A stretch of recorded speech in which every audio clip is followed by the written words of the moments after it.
Back here on Debrief, and as promised, we'll leave you this time not with Saudi Arabia and politics and conflict, but with yoga. In India, the birthplace of yoga, around 50,000 people bearing the rein for an event led by Prime Minister Narendra Modi, a celebration of International Yoga Day and a message to all of us about wellness.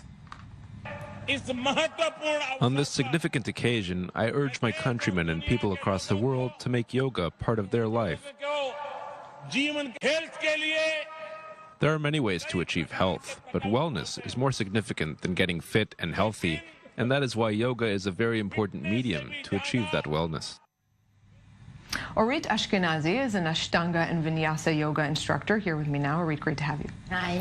So I want to rewind back to basics, because I think a lot of us have heard sort of no yoga in 2017 from Instagram and Facebook and Lululemon and all kinds of things that sort of commercialize the notion of yoga.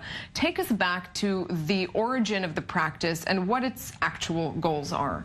Well, yoga has been here for more than 15,000 years. We can see it all over the world, and it's been found encrypted in Egyptian culture, in Mexico back in the days, in North America, the Indians used to practice yoga. The real meaning of yoga is basically to unite body, mind, and spirit. It's a way of life. It's a path where it takes us for a happy and much better life.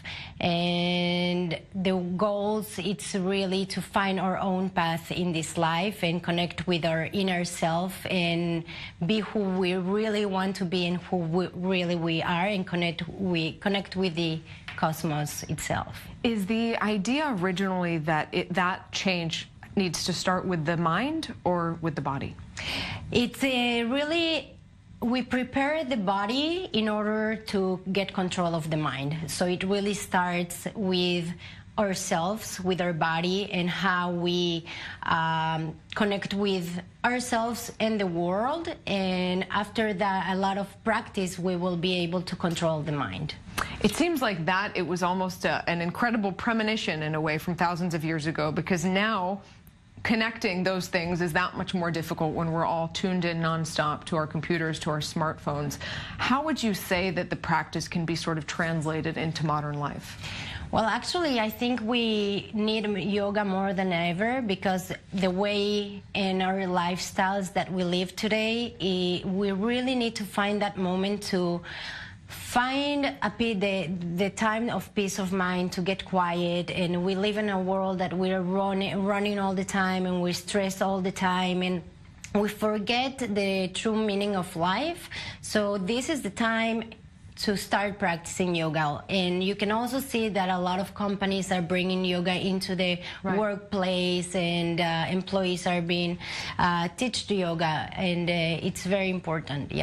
For those of us who say, okay, I'm never going to be able to do it full time and feel like it's all or nothing, you know, you hear about people practicing yoga very regularly and that it changes their lives. For those of us that can't do that, what kind of tips might you have to integrate that goal, that practice into our busy lives? I think that it's very important that we start practicing even 15 minutes a day. It's really not about practicing every day for 1 hour and a half or 45 minutes. It's about getting into your mat, doing 5 to 7 minutes even, just do some sun salutations, and that will be it. And slowly you will get into the practice, and then you will be doing it more. How did yoga become part of your life? Well, I was practicing at the gym, and I got injured. So I decided that I wanted to do yoga for the rest of my life. So I went and did my teacher's training with Guy Alon. And after doing my teacher's training, which it was for me to get a better knowledge of yoga and do yoga the right way, I decided that I really wanted to start teaching after taking the course. And has it changed your life? Definitely. In what ways? I mean, describe your own sort of journey with that.